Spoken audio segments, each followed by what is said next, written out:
جب مارکہ حق ہوا، اس عظیم کامیابی جو اللہ تعالیٰ نے اپنے بے پایہ فضل و کرم سے اور آپ کی تہجد میں اور عشاء میں جو آپ نے پاکستان کی کامیابی کے لیے دعائیں کی، وہ اس بزرگ و برتر نے قبول فرمائیں اور پاکستان کی افواج کی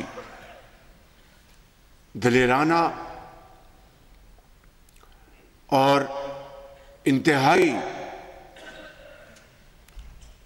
جرأت کے ساتھ اس جنگ کو لیڈ کیا فیلڈ مارشل شہید عاصم منیر نے، جس جرأت اور اللہ تعالیٰ پر کامل یقین کے ساتھ اور خدا خوفی اور ایک سپہ سالار کی جو انتہائی جو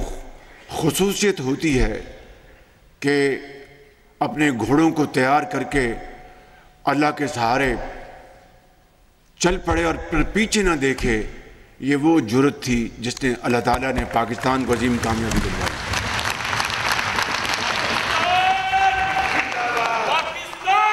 اور اس سے یقیناً ہماری افواج کے ہر سپاہی اور ہر جرنیل نے، چاہے وہ بری فوج کے ہوں یا فضائی فوج کے ہوں یا بحری فوج کے، ان سب کی اس میں بے مثال اس میں ان کی کاوشیں شامل ہیں۔ اللہ تعالیٰ نے جو حکم دیا ہے اور نبی کریم صلی اللہ علیہ وسلم نے ان کے اسوہ حسنہ کے مطابق ہم نے زندگی بسر کرنی ہے، تو اس کا واحد طریقہ یہی ہے کہ آپ کے اوپر سب سے بڑی ذمہ داری آپ کے اوپر ہوتی ہے۔ آپ امام مسجد بھی ہیں، قرآن کریم کے حافظ بھی ہیں، محدثین بھی ہیں، اور وہ پیغام آپ ممبر رسول سے آپ ہر جمعے کو ہر نماز میں دیتے ہیں کہ جب تک اس ملک کے اندر یہ جو فرقہ پرستی کا خاتمہ نہیں ہوگا، اور آج دیکھ لیجئے کہ میں آج بھی کہہ سکتا ہوں ایک درد دل کے ساتھ، اور میں معافی چاہتا ہوں، 100 بار آپ سے معافی چاہوں گا کہ ابھی بھی بعض، میں کسی کا نام نہیں لیتا، لیکن بعض مکاتب فکر کے جو جید علماء ہیں، جید علماء تو کبھی اس طرح کی بات نہیں کریں گے، لیکن جو بعض لوگ ہیں وہ کہتے ہیں کہ اس مسجد میں نماز نہیں پڑھ سکتے، اس کے پیچھے آپ نماز نہیں پڑھ سکتے۔ اگر یہ ہمارا حال ہے تو ہم قوم کو کس طرح اکٹھا کر سکتے ہیں؟ میں سمجھتا ہوں کہ آپ لاکھوں نہیں کروڑوں طالب علموں کو آپ حدیث اور قرآن کا آپ درس دیتے ہیں، جدید علوم بھی ان کو سکھا رہے ہیں، کوئی شک نہیں، لیکن میں سمجھتا ہوں کہ آج کہ اس محفل میں سب سے اہم جو بات جو طے ہونی چاہیے کہ جب تک کہ یہ ہم عمومی طور پر قوم کے اندر یکجہتی، اتحاد کی فضا قائم نہیں کرتے، میں سمجھتا ہوں کہ ملک آگے ترقی نہیں کر سکتا۔ اور یہ بات کہ افغانستان سے جو خوارج یہاں پر دہشت گردوں کو بھیج کر بے گناہ پاکستانیوں کا وہ ان کو شہید کر رہی ہے، افواج پاکستان کے افسر اور جوان، عام آدمی، شہری، مائیں، بیٹے، بیٹیاں ہر روز کے پی میں، بلوچستان میں وہ شہید ہو رہے ہیں۔ میں خود افواج پاکستان کے جوانوں اور افسروں کے ہم نے ان کے جنازے پڑھے، ابھی حالیہ مہینوں میں ان کے والدین سے ملاقات ہوئی، میں بلا خوف تردید کہہ سکتا ہوں کہ ان کے چہروں پر اطمینان تھا، اور مجھے انہوں نے کہا سپہ سالار کو کہ ہمیں ہمارے بیٹے نے اس ملک کے لیے جان دی، شہادت کا جام نوش کیا، ہمیں اپنے بیٹے کے اوپر فخر ہے۔ وہ افسر، وہ جوان، وہ سپاہی قوم کے لاکھوں کروڑوں بچوں کو یتیم ہونے سے بچا لیا، اپنے بچوں کو وہ یتیم کر گیا۔ اس سے بڑی قربانی اور دنیا میں کیا ہو سکتی ہے؟ اگر اس قربانی کی ہم تصدیق کریں گے، اس کے اوپر ہم اس کا مذاق اڑائیں گے تو کون پاکستان کی عزت اور توقیر کرے گا؟ میں سمجھتا ہوں کہ اس سے بڑی پاکستان کی اور کوئی دشمنی نہیں ہو سکتی۔ میں اگلی بات یہ کرنا چاہتا ہوں اور وہ یہ کہ اس وقت الحمدللہ پاکستان معاشی حوالے سے اس مقام پر آ پہنچا ہے کہ ہم الحمدللہ بھرپور ہم ترقی اور خوشحالی کے سفر کی طرف تیزی سے گامزن ہوا چاہتے ہیں۔ میں آپ کو یہ آج بات بتانا چاہتا ہوں کہ اپنی اس معیشت کو جو ڈیفالٹ کے دہانے پہ تھی اس کو خدا تعالیٰ کے فضل و کرم سے کرنا اللہ تعالیٰ کی ذات میں ہوتا ہے۔ انسان صرف کوشش کر سکتا ہے اخلاص اور محنت کے ساتھ۔ اس کو بچانے کے لیے سیاسی اور عسکری قیادت نے مل کے کام کیا۔ پاکستان تب اقوام عالم میں معرکہ حق کے بعد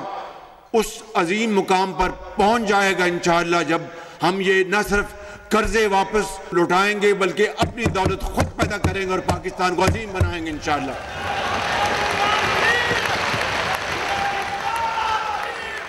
آج اب وقت ہے کہ پاکستان کو ہم معاشی ترقی اور خوشحالی کے سفر کی طرف تیزی سے لے جانے کے لیے جو شبانہ روز کاوشیں کر رہے ہیں اور دن رات محنت ہو رہی ہے، اگر دہشت گردی ایک طرف ہو اور دوسری طرف یہ کاوشیں ہوں تو یہ دونوں اکٹھے نہیں چل سکتے۔ آگ اور پانی کبھی اکٹھے ہوئے ناممکنات میں سے ہے، تو اس لیے اگر اس ملک نے ترقی کرنی ہے اس کے لیے پھر دہشت گردی کا خاتمہ انتہائی ضروری ہے۔ آپ کے بڑوں نے، عظیم بزرگوں نے پاکستان کی تحریک میں حضرت قائد اعظم کا ساتھ دیا، علماء کرام نے ان کے ساتھ ساتھ چلے، چاہے وہ کسی بھی مکتبہ فکر سے ان کا تعلق تھا، انہوں نے تحریک پاکستان میں پورا ساتھ دیا۔ مگر آج پاکستان بننے کے بعد یہ توقع تھی پورے پاکستان کے عوام کو اور دنیا کو کہ کس طرح کروڑوں لوگ ہجرت کر کے ہر چیز اپنی پیچھے خدا حافظ کہہ کے اپنے گھر بار کو، جائیداد کو، اس امید کو اپنی آنکھوں میں بسائے کہ ایک خداداد ملک پاکستان جس کی بنیاد لا الہ الا اللہ کے اوپر ہے، اس میں ہم آباد ہوں گے اور محنت، امانت اور دیانت کے ساتھ پاکستان کی تقدیر بدل دیں گے اور عالم اسلام نہیں بلکہ دنیا میں پاکستان کا ایک چرچا ہوگا اور اس کے جھنڈا سب سے اوپر لہرائے گا۔ میرے بزرگوں اور بھائیوں، یہ وقت عمل سے ہے، دن رات محنت کرنا ہوگی، خون پسینہ بہانا ہوگا، ایک ایک پائی بچانی ہوگی، اور تب جا کر پاکستان انشاءاللہ صحیح معنوں میں دنیا میں اپنا مقام حاصل کرے گا اور اقبال اور قائد کے خواب کی تعبیر بنے گا۔ یہ نہ جادو ٹونے سے کوئی بات ہوگی نہ کسی اور طریقے سے، صرف اور صرف شبانہ روز محنت سے ہوگی انشاءاللہ، اور اس میں آپ دیکھیں گے کہ کوئی کمی نہیں ہے۔ اس لیے آج میں سمجھتا ہوں کہ پوری قوم کو ان قومی معاملات کے اوپر یکجاں دو قالب ہونا ہوگا۔ اور آخری بات، اپنی معروضات ختم کرنے سے پہلے، کہ پورا پاکستان نہیں پوری دنیا معترف ہے، دشمن ورطہ حیرت میں ہیں اور دوست برادر ممالک ان کے دل باغ باغ ہیں، خوشیوں سے پھولے نہیں سماتے کہ پاکستان نے نہ صرف ہندوستان کے خلاف معرکہ جیتا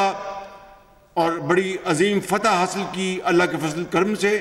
وہ اس کو اپنی عزت اور اپنی فتح سمجھتے ہیں، اور ہر جگہ انہوں نے ہمیں مبارکباد دی، اور پھر یہاں پر افواج پاکستان کے خلاف زہر آلود پروپیگنڈا کیا جائے تو میرے بزرگوں اور انتہائی قابل احترام علماء کرام، یہ صرف میری ذمہ داری نہیں بلکہ یہ میری کیبنٹ کی ذمہ داری، یہ آپ کی بھی ذمہ داری ہے کہ آپ اس فوج کا آپ دفاع کریں جس نے پاکستان کا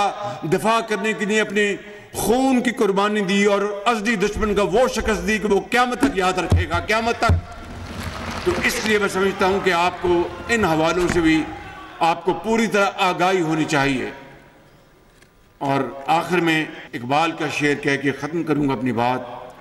کہ فرد قائم ربط ملت سے ہے تنہا کچھ نہیں، موج ہے دریا میں بیرون دریا کچھ نہیں۔